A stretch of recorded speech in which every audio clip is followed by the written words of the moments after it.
Bom dia!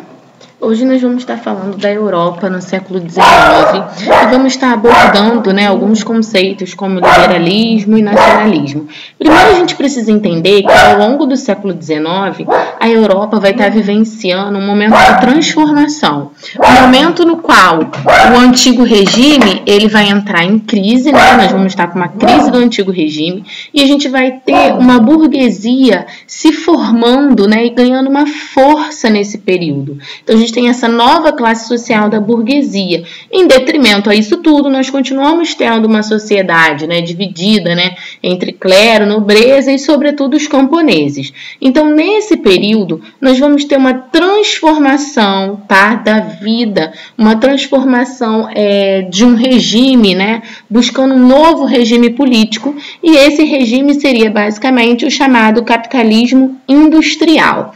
Então, nós vamos começar tratando entendendo que a partir do momento que a gente teve o Congresso de Viena, que a gente já estudou sobre ele, lá em 1815, ele foi como uma tentativa, uma busca de uma restauração de uma velha ordem aristocrática absolutista, ou seja, com o Congresso de Viena, eles queriam colocar novamente, restaurar novamente o absolutismo monárquico baseado numa aristocracia. Só que lá por os anos de 1820, 1871, eles começaram a perceber que isso já não era mais possível. Estavam havendo diversas ondas, diversas explosões revolucionárias que tinham um aspecto liberal, que visavam um liberalismo, um nacionalismo, até um socialismo, que estavam abalando profundamente as estruturas do antigo regime, destruindo esse sistema e fazendo com que o antigo regime entre cada vez mais em decadência. A burguesia, ela se encontra como um novo poder político em ascensão, ela começa a ganhar espaço,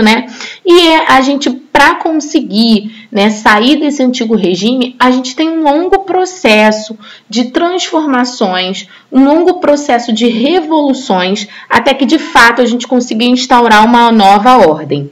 As ideias revolucionárias, elas vão chegar a todo canto do mundo, E elas vão se consolidar através da independência das colônias europeias. E todas vão adotar regimes constitucionais de governo, ou seja, saindo da monarquia e entrando em governos constitucionais. Quando a gente fala no termo liberalismo, a gente já associa algo liberal, O liberalismo, ele é um conjunto de ideias que vai ter como fundamento a defesa de uma liberdade individual. Essa liberdade individual, ela se aplica para todos os setores sociais, seja ele econômico, político ou cultural. Então, o liberalismo, ele vai buscar a defesa de uma livre economia, de um livre intercâmbio, de uma livre concorrência, do combate ao Estado na intervenção econômica, a um liberalismo econômico, a uma liberdade de comercialização. Além disso, no liberalismo, a gente tem a ideia, a primeira ideia do que a gente chama de divisões dos poderes do Estado. E aí a gente passa a perceber, através da ideia de Adam Smith, que o Estado, ele começa a se pensar, Adam Smith começa a se pensar numa divisão de poderes.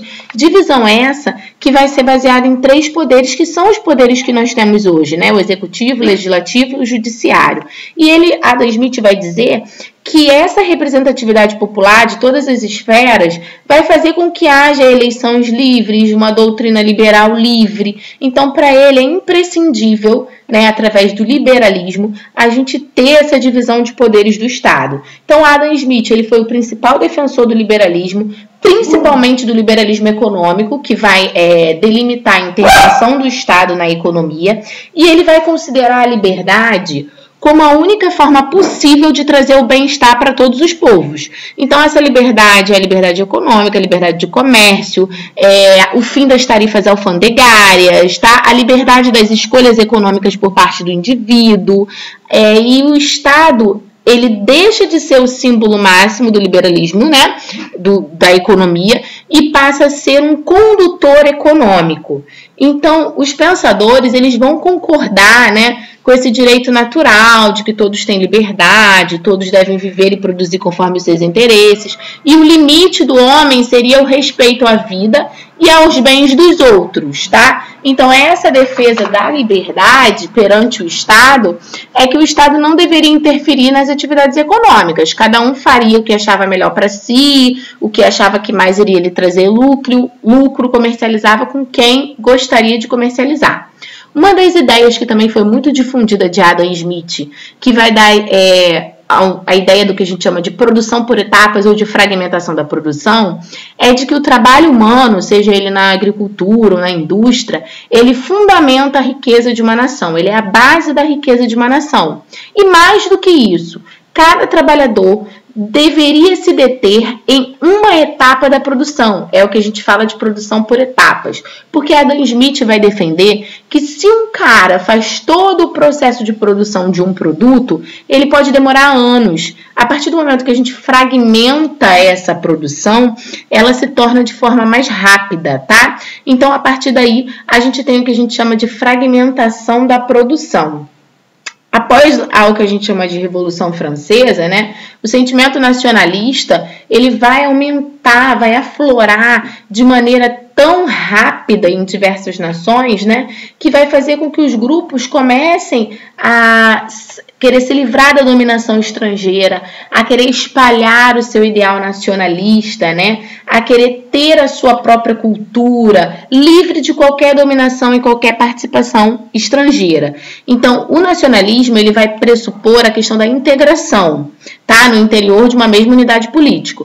Todo grupo ou indivíduo que partilha da mesma origem étnica e cultural, ele vai se juntar e vai defender os seus próprios interesses, assegurando sempre a manutenção, né, e mantendo a sua questão cultural.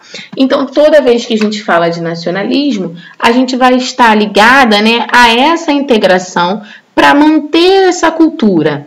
Existem várias explicações do nacionalismo.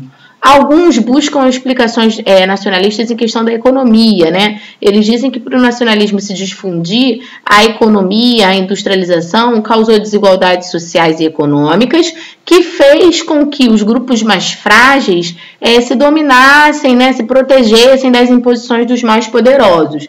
Já outros dizem que o nacionalismo ele vai resultar da necessidade de uma modernidade, né, da criação de um período novo, de um período moderno, que vai fazer com que haja um fortalecimento de um nacionalismo, que foi uma estratégia, né, criada pelas classes dominantes para abafar a chamada luta de classe de toda a sociedade histórica. Outra coisa que nós vamos falar nesse período é a consolidação do poder burguês, né? Como a gente falou, esse nacionalismo ele está se espalhando rapidamente por toda a Europa e isso, né, fez com que houvesse aí o começo da Revolução Francesa, que vai acabar com o poder divino dos reis, né? Vai contestar a questão das classes sociais, vai dizer que o poder ele é legítimo somente do povo e também ele emana do povo. A lealdade à pátria, né? A lealdade à pátria é o principal, a gente não deve lealdade ao rei, sim a lealdade à pátria. Então, a emergência desse nacionalismo é inseparável do desenvolvimento do capitalismo. Então, toda vez que a gente fala de poder nacionalista, a gente está falando de um novo modelo político, e esse modelo político ele está saindo de uma monarquia absolutista e está se baseando num capitalismo, que é uma consolidação da burguesia no controle do poder político e do liberalismo, tá? Então, a burguesia, ela começa a ascender nesse período, ou seja, ela começa a crescer, a fazer parte, né, de uma classe dominante. Então, por esse motivo, a gente tem a consolidação do que a gente chama de poder burguês. E aí nós temos nesse período as revoluções do ano de 1820. Em 1820 e 1824, ocorreram as primeiras ondas revolucionárias. A primeira onda, ela aconteceu em Portugal, e nós até falamos dela nas outras aulas, né, que foi a chamada Revolução do Porto, que pedia, né, feita pelo pessoal da Corte de Lisboa, que era um movimento que pediu o retorno do rei Dom João VI, que estava no Brasil, para tomar medidas, né, para voltar para Portugal e para governar para essas elites, Quem fez esse principal movimento foram os comerciantes portugueses, né? E esses revolucionários portugueses, eles saíram vitoriosos. Dom João VI retornou com a corte para Lisboa e começou a defender uma constituição, ou seja, um modelo constitucional. Em 1820, a gente teve o movimento liberal de Nápoles, que era um reino italiano, que foi violentamente reprimido pelos exércitos da Santa Aliança. Eles estavam inspirados no iluminismo, tá? A burguesia, ela tentava destronar o rei Fernando I, ou seja, tirar aquela figura da monarquia para tentar colocar uma constituição, tá? Tirar o absolutismo do poder. O temor da possível popularização do movimento fez com que os dirigentes, né, de todas as outras camadas excluíssem as camadas populares, ou seja, tirassem as camadas populares dessas rebeliões, o que acabou enfraquecendo esse movimento. Parem para perceber que todas as revoluções que nós vamos falar até agora, elas partem com o mesmo objetivo. Inspiradas esses novos movimentos ideológicos, elas querem o fim de um absolutismo. Então, a gente começa a caminhar para o fim do absolutismo. Por isso, a gente diz que não é algo rápido, né? Leva-se tempo. Lá na década de 30, também partindo da França, a França, nesse período, a gente diz que ela era um verdadeiro barril de pólvora.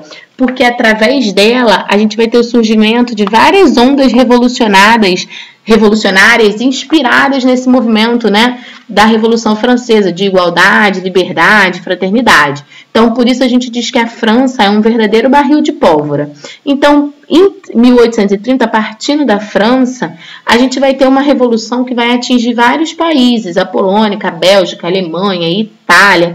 Todos os países, a causa era praticamente a mesma. Eles queriam a expansão das ideias liberais na população, o descontentamento, né, com a questão da burguesia, do crescimento da burguesia, que estava se tornando-se uma nova classe de poder, a consciência da tomada política, o nacionalismo de grupos populares. Então, de modo geral, eles queriam um novo sistema de governo que fosse mais igualitário para todos, tá? Então, a gente pode falar que lá no governo de Luís XVII, XVIII, apresentou-se um governo meio moderado, visto que ele procurou equilibrar as pressões dos grupos liberais, né, e as pressões dos grupos absolutistas, e ele vai instaurar uma constituição durante seu reinado. Essa constituição vai assegurar grande parte das conquistas da Revolução, como liberdade civil, né, igualdade perante a lei, divisões de poderes, o voto censitário, né, que vai garantir a exclusão das massas populares do processo eleitoral. Em contrapartida, os grupos mais conservadores, eles começam a ocupar os cargos mais importantes do governo, o que vai assegurar aos defensores lá do antigo regime o controle da política interna. Então, com a morte de Luís XVIII, lá em 1824, quem vai tomar o seu poder do trono, né, é Carlos X. Ele era um defensor total do regime absolutista e ele vai se aliar, né, exclusivamente à burguesia que vai estar voltada para a instauração novamente desse poder absolutista. E aí nós vamos ter grandes reações, né, na França, na Itália e em todos esses locais, buscando novamente esse novo sistema de governo. Então a burguesia, ela novamente toma o controle da situação, os operários, né, eles passam a aderir a esse movimento e eles começam a fazer na França e em outros lugares movimentos para destronar esse rei burguês, fazendo com que as revoluções europeias de 1830 influenciassem diretamente não só outros países, como as elites brasileiras, que começam a se mostrar insatisfeitas ao autoritarismo de Dom Pedro I. Então, essas revoluções, elas causam um efeito dominó e vão influenciando diversos países. Então, depois de várias pressões exercidas sobre o monarca, né, Dom Pedro ele vai abdicar do trono do Brasil e vai deixar seu filho Dom Pedro de Alcântara em 1831, pondo fim ao que a gente chama de primeiro reinado. Então, essa é uma segunda onda revolucionária que vai causar, inclusive, né, mudanças no Brasil. A terceira onda revolucionária, ela vai acontecer em 1848 e a gente costuma chamá-la de Primavera dos Povos, tá? Ela vai ser a última onda revolucionária do século XIX, foi a maior de todas, que vai atingir toda a Europa. E as reivindicações, né, são as mesmas que a gente já falou de todas as ondas revolucionárias. O que vai acontecer é que nós vamos ter uma exaltação nacionalista provocada pelo sucesso da emancipação, principalmente da Grécia e da Bélgica. A disseminação do socialismo e o crescimento do proletariado urbano em diversos países europeus foram resultantes da expansão industrial. Então, nós vamos conseguir atingir esse objetivo e o proletariado urbano ele vai estar mais em evidência nesse momento.